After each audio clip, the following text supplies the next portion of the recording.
David Risher here. So the purpose of this video is to give you guys an easy way to provide electrical therapy for a patient that is in cardiac arrest.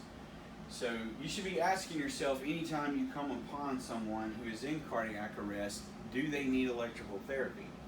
And the only way to find out is to get them connected to the machine.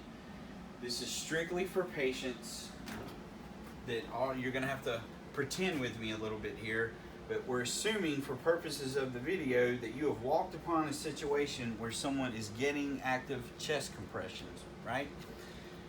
There's always a possibility for someone who's getting active chest compressions that they could be in VFib or they could be in vtach without a pulse. First line of treatment for both of those arrhythmias is defibrillation. So I'm going to show you a quick and easy way how to jump in there when someone's getting CPR and you be able to defibrillate. So what you need to do is work from the patient back to the monitor, not from the monitor to the patient. So you got to figure out what size pads you need first. And on this particular patient, we're going to assume they're a bigger one, so we're going to use the bigger pads here, and these are the small ones, so they're all weight-based. So we'll pretend that, this is a, 50-kilo patient or something like that. So the most common position is the one that I actually discourage, which is known as the anterior-posterior position. And if you look, they don't actually show it on these. These show the apex sternum. But the anterior-posterior is exactly what it says. It's one in the anterior position right over the heart and one in the posterior. You don't want to even try that when someone's getting CPR because they're going to have to stop CPR and turn the patient. The apex sternum position, so this will be your sternum pad here. We'll go right there. And then this would be your apex pad right here, and you're making a vector through the heart. This is okay if you can get around the person doing CPR to actually get the pads there. If you can't, one fail-safe position that most people are not aware of is the axilla to axilla position.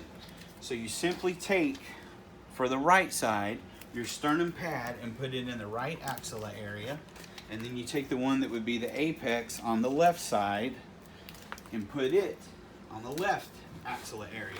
If someone's actively doing CPR, you can reach around everything and pop both of these pads right here. This is also a good position with the pads to use if someone has an open chest or if there's chest tubes or anything in the way that would get in the middle of your vector if you did use the apex sternum position. Now, you've got your pads on. There's red alarms going off. It's very intense. Physicians are screaming out orders. All you got to do is find your plug. Turn around and look at the machine. When you look at the machine, I want you to think bottom right. Go to the bottom of the machine all the way to the right. There's going to be a cable there. Just trace this cable around, and this is the same for any of these machines anywhere in the hospital.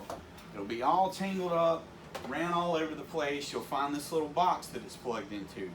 Unplug the other end of it and get that cable. You don't have to move super fast. Slow is smooth, smooth is fast. When you got both cables in your hand, find the little arrows. Line the little arrows up, plug them in together. Gently let this drape down, come over to the machine, press the on button. Now for purposes of the video, I'm using a rhythm generator. If you did this on a real patient, what you would see if they were in VFib is this. I press some buttons because I'm using a rhythm generator here, but if that had happened on a patient that was actively getting CPR and it just turned out that they were in ventricular fibrillation, when you turn the monitor on, you're going to say to your team leader, we're connected to the defibrillator. They're going to say hold compressions, and then this is what you would see. They're going to give you a dose. If they're 50 kilos, they'll probably say start with 100 joules. You simply press energy select and turn your knob to whatever you want. You press charge, and in this case it's not going to do it because it doesn't think I'm actually connected to the electrodes here.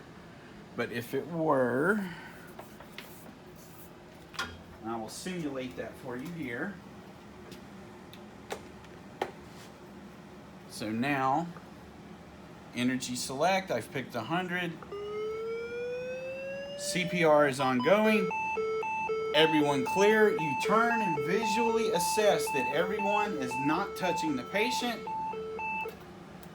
You deliver the shot. Anyone that gets defibrillated, regardless of what rhythm it is, if they get defibrillated, they have bought themselves 2 minutes of CPR. I repeat, the next step after defibrillation is always 2 minutes of CPR.